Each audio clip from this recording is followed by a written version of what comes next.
Good morning and welcome to another edition of 15 Minutes of Flame. I'm Robert Phoenix, broadcasting to you live from South Central Texas. Another gray, artificial, synthetic sky brought to you courtesy of NASA, NOAA, and your friends at Raytheon. Geoengineering for your future. What's happening out there? It is crazy time. Crazy time. Washington, D.C. The shit is coming unglued. Look, there are people that don't like Trump. It's okay. It's all right. There are people that like Trump. It's okay. It's all right. This chaos is actually really important. Now, it would be great if we had consistency, continuity of government, all those things, but that evaporated a long time ago. If you're aware, that evaporated on 9/11, 2001. Once that occurred, we were subject to another stage and level of a coup. This time the coup was carried out by the neocons and the Zionists inside of the Bush administration, and it links back to what happened with JFK on 11/22/63, which was the coup of the CIA and the military-industrial complex. By the way, I've done some new work on my website, surfacing some older articles and video. It's kind of a work in progress, but I'm doing some new additions there, and I have a new piece up which we'll talk about today for the. Well, I talked about it yesterday, and we'll touch on it again today. It's what's happening with Donald Trump astrologically. So whatever you didn't catch yesterday, it's on my homepage, and it's a critical phase for Trump. Really critical phase, and a critical phase for America. Now, remember, the true node is getting ready to conjunct his Mars, and his Mars is just on the other side of his ascendant in the 12th house. So he's gonna take off the gloves here. He already did with the Comey firing. We're going to talk about that today. That's part of the chaos that's taking place. And by the way, if there were people that or groups or entities that wanted to take advantage of the United States from a geopolitical perspective, it probably wouldn't be a better time, because right now there seems to be a huge state of flux. The carrion, or the predators, actually are circling Washington, D.C., and they want to do everything in their power to take Trump out. By the way, where's Mike Pence? Anybody see Mike Pence lately? Mike Pence is, he's holed up somewhere, just waiting. He just keeps looking at his watch. Okay, let's get close here. If Trump goes, your president will be Mike Pence. And, oh boy. At least with Trump, you have the wild card. With Pence, there's nothing wild about Pence. Pence is as calculated as it gets. He'll do everything that little country in the Middle East will ask him to do without any hesitation. So be careful what you ask for. Be careful that your Schadenfreude is not an early celebration and a tap dance upon your own grave. Let's put it that way. Now, what are the alternatives? Well, this is going to get real interesting here, and we'll talk about that by the end of the show. I want to get into the Seth Rich thing, because this is a really huge story. It is. It's a big one. I'm going to read something off Zero Hedge.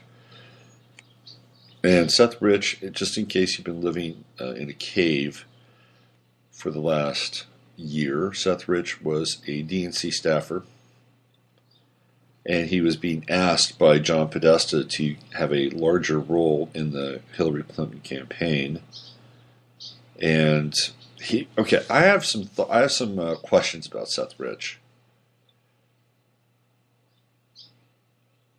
I wonder if Seth Rich was a spy. Now, a lot of people and look, it could be that he went in as a kind of a wide-eyed Democrat, and all of a sudden began to see this corruption that was taking place inside the party, and then he just said, "Screw it, man! I'm going to pull a Chelsea Manning, and and Ed Snowden, and I'm gonna spill the beans. I'm going to whistleblow this thing." And as a result, Seth Rich is, for all intents and purposes, dead. Right? I mean, this is the narrative. You never know with the world. You just never know, because sometimes people are taken out and recycled, and we've seen this before. It's happened many times. So on the surface, Seth Rich is dead. On the surface, Gavin McFadden, who Seth Rich was in contact with and sent those 44,000 emails, he's dead too. And this is a huge story. Let me just read this. This is from Zero Hedge. The headline here is "Murdered DNC staffer Seth Rich shared 44,053 Democrat emails with WikiLeaks report." For the past several months, Democrats have based their Resist 45 movement, that's 45 being the 45th president, Donald Trump, on unsubstantiated assertions that the Trump campaign coordinated with Russian intelligence officials to undermine the 2016 presidential election, thereby stealing the White House from Hillary Clinton. Day after day, we've all suffered through one anonymously sourced shock story after another from the New York Times and or the Washington Post with new allegations of the wrongdoing. But new evidence surfacing in the Seth Rich murder investigation may just quash the Russian hacking conspiracy theory. According to a new report from Fox News, it was former DNC staffer Seth Rich who supplied 44,000 DNC emails to WikiLeaks and not some random Russian cyber terrorists, as we've all been led to believe. According to Fox News, though admittedly via yet another anonymous FBI source, Rich made contact with WikiLeaks through Gavin McFadden, an American investigative reporter and director of WikiLeaks who was living in London at the time.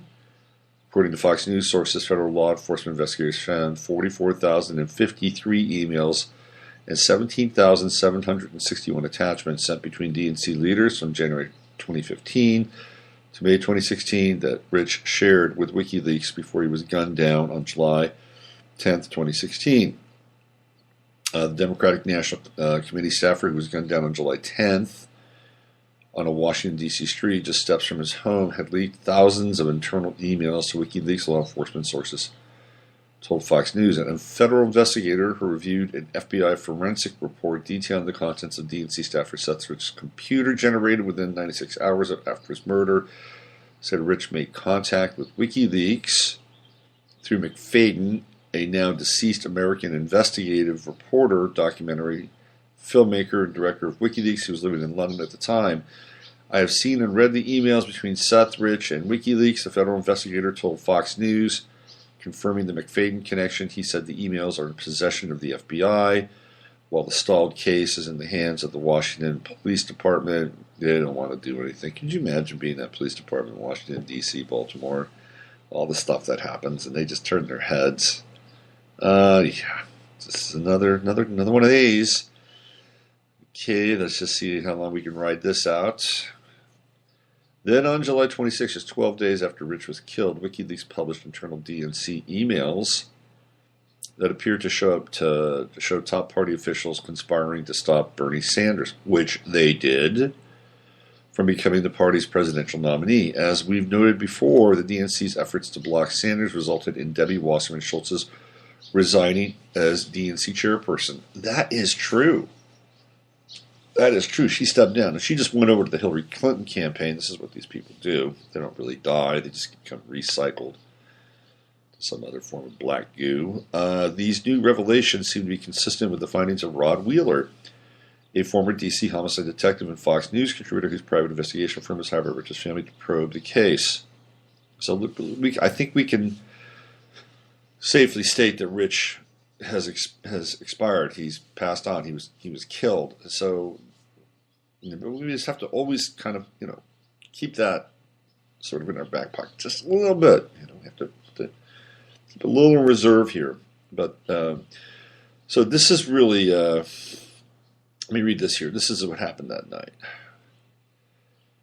Okay, as you'll recall, Rich's death has been shrouded in mystery from the start, as he was reportedly shot from behind in the wee hours of the morning, but was not robbed of nearly $2,000 worth of cash and jewelry on his body at that time. What's he doing with two grand?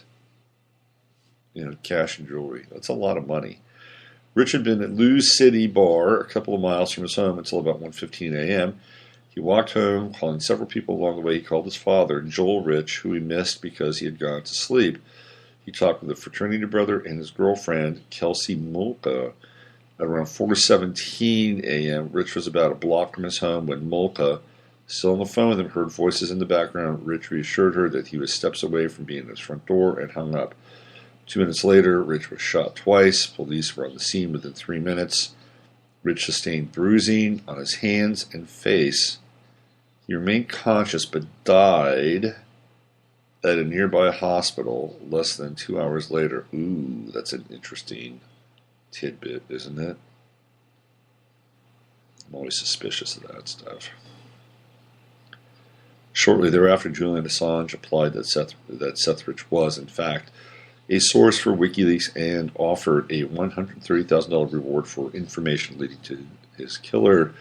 Okay, this is it. This is the smoking gun. They've been trying to link Russia with the sabotage and espionage of getting into the DNC emails, and then Russia being the source of the leaks.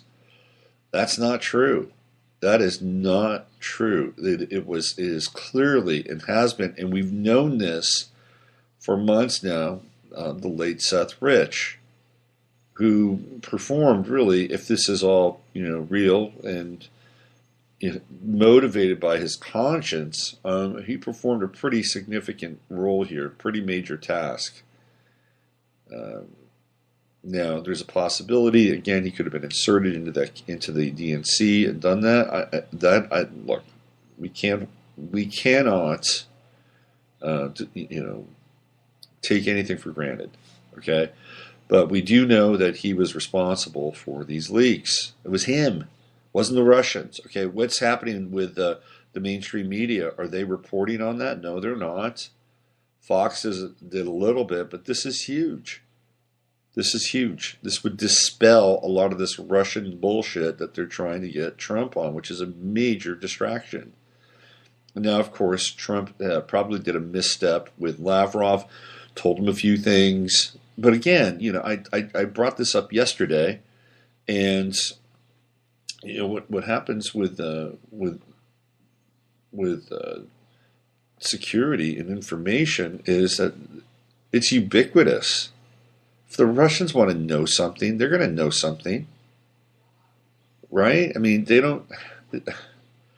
they've got their fingers in every single honeypot on the planet, just like the Mossad, just like the CIA. Is there really, in this day and age,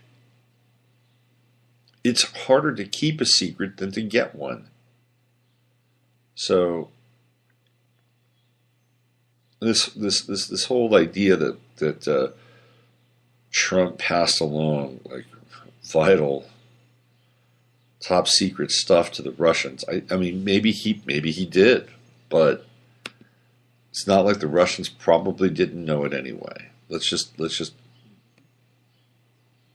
keep it at that level. It's true, but this is enormous. This is really big stuff.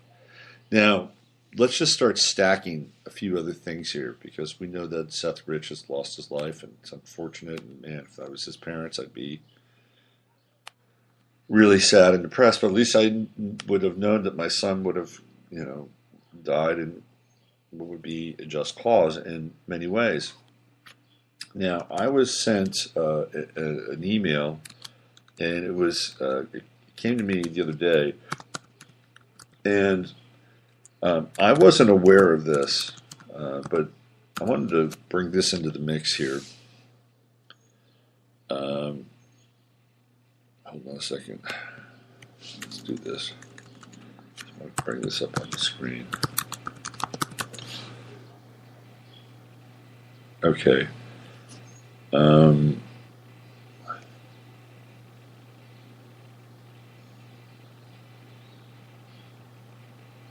So Trey Gowdy sent some people, two of his guys, down to Arkansas to get dirt on Hillary Clinton. And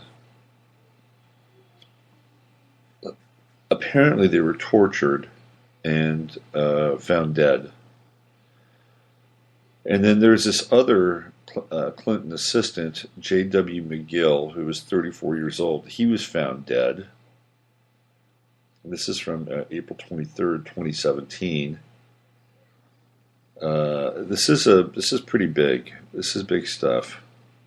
And apparently Trey Gowdy was put into protective custody because of what happened. Let me just try to nail this down. Let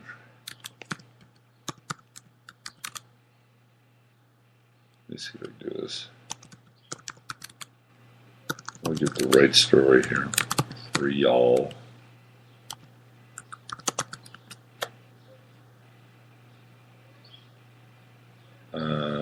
Let's see what here it is. All right.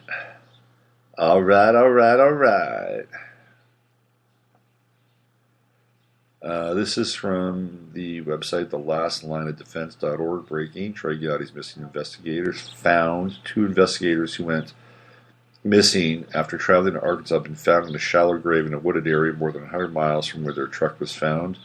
The 2 men, deputized agents of the federal government, were interrogated, tortured, covered with garbage bags, and buried while still breathing, according to the local medical examiner. Isn't that wonderful? The site was discovered after a local hiker saw a skull and an animal head, most likely dug up, left on top of the grave. The surface was also scratched away. The bodies are being moved to Quantico for follow-up autopsies. The nature of their mission in Arkansas is still considered classified, but a spokeswoman for Congressman Trey Gowdy said that they were headed to the Clinton Presidential Library with a warrant to search the residence attached to it. Since the men had seemed to have been abducted and killed before reaching their destination, there was no physical evidence tying them to the Clintons. While the U.S. Attorney has fallen short on probable cause to even question the power couple about their involvement, a new warrant to search the Clinton Library was issued and served, of course, with so much warning. Since the men went missing, any evidence would have most likely been moved or destroyed. The Clintons have once again dodged a bullet by adding 2 more bodies to their count. Okay, so this came out, let's see, what's the date on this? Date, but it's recent.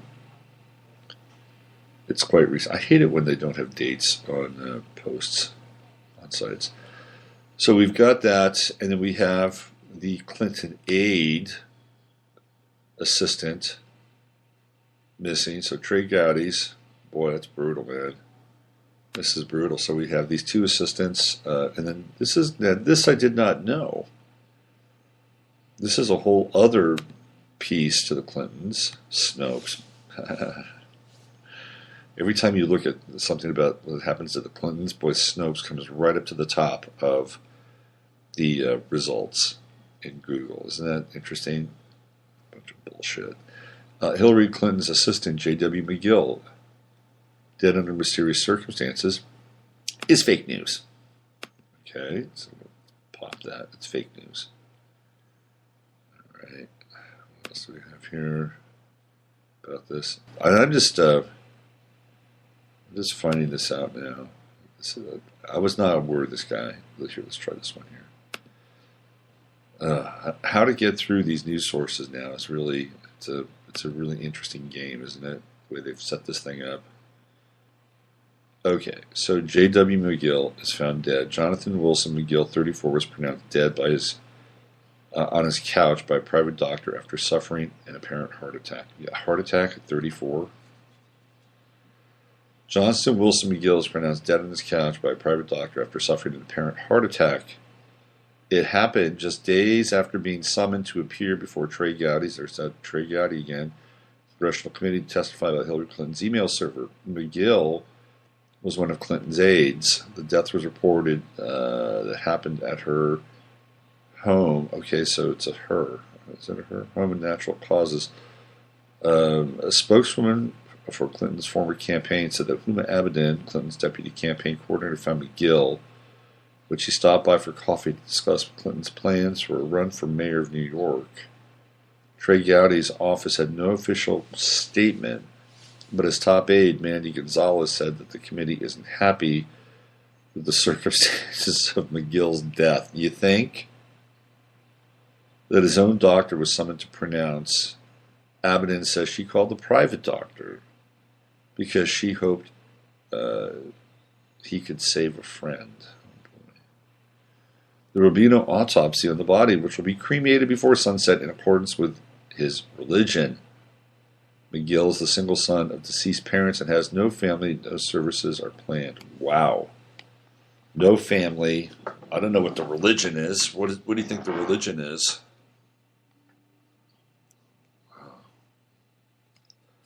Does this whole thing seem a little bit odd to anyone else? Of course it does. Okay, so now we've got Trey Gowdy's aides. They're gone. We have this Johnston, J.W. McGill, gone to him. His couch, yes, he's gone. And we have Seth Rich gone. Seth Rich now is in the news. I mean, this is an utter train wreck. An absolute train wreck that's taking place before our very eyes. And this is open warfare now. We are witnessing gangland slayings. This is like The Godfather. This is exactly what's going on here. And so if you have any kind of... I need to get in the right position. It's hard to get in the right position. If you have any kind of awareness, you'll see that we live in a world that is not governed by politics and people and the priorities of the people. This just doesn't happen anymore. I mean, really what we're witnessing is organized crime at a governmental level. And it's through these foundations that the money is laundered, and all these activities, really heinous activities, are orchestrated and perpetrated through the foundations, whether it's child abduction, whether it's organ trafficking, whether it's drugs, whatever. It's all coming through these legal portals known as these foundations. This is crazy stuff. And it's right out there in the open. It's right out there in the open if you can see it. Like, open your eyes and see what's going on, right? This is what happens in a time of chaos. Things are revealed. They are revealed. Remember, like the first 15 to 20 minutes of a real crisis or a real catastrophe, you will get the real news. After that, it becomes mediated and it becomes watered down and it becomes whatever they want it to become. So think of what's happening now as kind of an extended version of that with this chaos that's in the air. There's, you have to sort through some things, but man, it is clear what is taking place. Incredibly clear. Now, meanwhile, excuse me, we've got the Comey thing going on. Apparently, Comey is pissed off that he lost his job. Now, it's also very funny that the Democrats and the progressives hated Comey. That he was the guy that kept Hillary Clinton from being elected. Oh, it was Comey. He brought this up. Now all of a sudden, they love the guy. Oh, how could he do that? He was the best director the FBI ever had. He was really a true American. Bring him back. Fire Trump instead. Comey's great. But a week ago, man, if they knew where he lived, they'd be burning his house down. And this is so funny how this happens, right? We live in a very strange world. Now, apparently, I can't. It could be, I don't know. But apparently, Trump asked Comey to end the Flynn probe. And then the White House says, well, no, we never asked Comey to end the Flynn probe. So, what is it? Is it did he actually ask him to end it? Trump says, well, you better hope that there's no recordings. There's so much going on right now. So much happening. The USS Ronald Reagan just started their patrol into the Indo-Asia Pacific.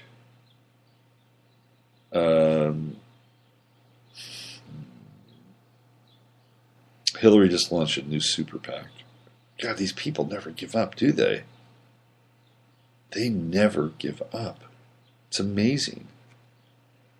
They just keep on going, man. They just keep on doing their thing. They just keep on creating sort of new levels of their organization to run their crime scam with. It's amazing. Why don't we end today's show with a little bit of dark humor? And this goes back to the WannaCry virus, the WannaCry ransom virus that we were talking about the other day. Apparently, these hackers, probably not the same hackers, but they seized an unreleased version of the new Pirates of the Caribbean film from Disney, and they are now demanding a huge, here's the word, Bitcoin ransom. Keep your eye on Bitcoin, because once transactions go into that block key chain, they are untrackable. They're untraceable. It is truly anonymous. So it's like, dropping off a bag of money in the fourth dimension. If you kidnap somebody, it's like, okay, drop it off over here in the fourth dimension. It's just untrackable. You can't find it after that. So this is interesting, because I think that the U.S. and all these various intelligence agencies are going to try to, well, they probably already tried many times to crack into that very secure chunk of data, which is really what Bitcoin is. And there may be some kind of, who knows, congressional order that comes down the pipeline, and a law goes into effect, and there's something that gets in between people and Bitcoin as a result of some form of legislation. That could happen, because Bitcoin is coming up again and again and again as it relates to these ransom type projects. But getting these ransom type, not projects, ransom type ripoffs. But this thing with Disney is amazing in a lot of ways, right? I mean, I can't help but laugh a little bit, because number one, it's a really pirate thing to do. You know what I mean? It's like, let's steal the film, let's steal the Pirates of the Caribbean, and let's hold it hostage so that we get to make huge sums of money from Disney, or else we just release it ubiquitously, and it just goes everywhere. And that's Disney's worst nightmare. I mean, that film is set to make its debut on Friday, and if it is released all over the planet, and they could do it easily, Disney doesn't have to pay them. Disney can say, screw you, and all of a sudden the film's released, and now everybody's got a copy of this thing. Will people still go to the theaters? Of course they will. But will they go in as many numbers? Maybe not. I mean, what are they banking on? They're banking on the fact that this is a franchise, and that franchise started, about 2007, maybe 2006, maybe a little bit before that. So now we're a decade into the franchise, and if you took your kids to the first Pirates of the Caribbean, which many people did, then there's this kind of successive generational viewing of the films, and kind of a ritualized act. And, you take a kid or whatever, and you go, oh yeah, isn't that great? Remember when we saw the first one? What about this one? Da da da da. So there's this kind of sort of slightly small communal kind of event between a father and a son, or a mother and a son, and a mother and a daughter, or variation of the whatever, right? So those people will probably still go because of the built-in legacy of those films and those experiences. However, there's a really good chance that they will wind up eating into Disney's profits. But more than their profits, it's all the marketing that goes into the opening of a film with all the press and the publicity and of certain events that are associated with the release of a movie. The release of that movie across the internet would torpedo a lot of those things. It would make them to some extent even irrelevant. Now, if Disney's smart, they would use this, and this would be the best publicity Disney could get for the movie. To be honest with you, this is incredible publicity, and who knows? Maybe it's part of again. We don't often know what reality is about, right? I mean, sometimes we say, "Oh, yeah, isn't this great? Isn't this great? Look at this is happening," and we have our little taste of Schadenfreude. But maybe this is something that Disney actually did. Maybe Disney said, "Hey, what if we got this whole hacker thing? Wouldn't that pump up the value of the movie?" I'm just playing devil's advocate here because we have to explore these things from a lot of different sides. I know if I was Disney, I'd just roll with this. I'd figure out a whole new, I'd have an add-on campaign, and I would stress this whole hacking thing and build it into that add-on campaign. But anyway, it's out there, it's happening, and it's actually quite funny if it is true. But again, we're dealing with layers, layer upon layer upon layer. We've got the Bitcoin layer, we've got the Disney layer, we've got the marketing layer. There's all kinds of things happening. Boy, we live in crazy times, huh? Just there's something new every day.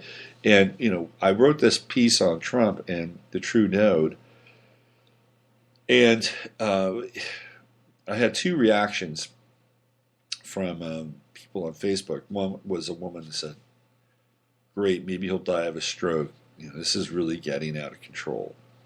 Again, be careful what you wish for. Just saying that. And then the other reaction was, "Hey, isn't this good? Based on the transit of the node." It is good. It is potentially quite good, but it is a momentary piece in time. And it's only going to last, roughly about a week, maybe 10 days for Trump.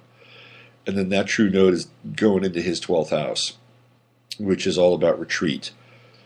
And, going inside and surrounding himself with his familiars, his family, his children, et cetera, et cetera, et cetera.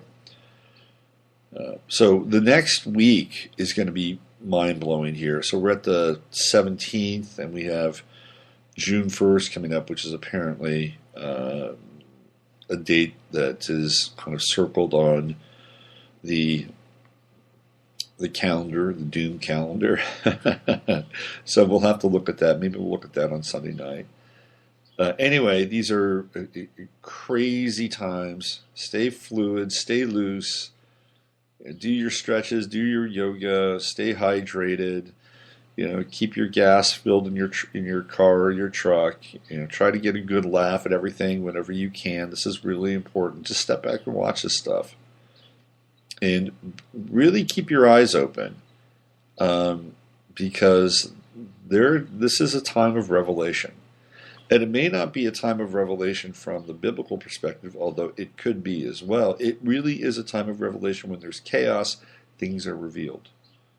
Things are revealed. And if you've got the eyes to see them, you'll see them. You'll figure out kind of, to a certain degree what's happening. It's very difficult to nail down exactly what's happening. But, when things are going really smooth, the plan is unfolding according to the plan. But when they're not, that's when the rough edges get revealed. And we can discern a lot of information from that. All right. Well, hang in there. We'll be back again tomorrow. And that'll be 24 hours from now. And we'll do the 15 minutes of flame action yet again. Who knows what we'll be talking about tomorrow? Every day it's a It's a brand new adventure, isn't it?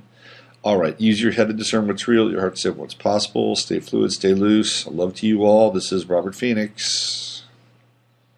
This has been 15 Minutes of Flame.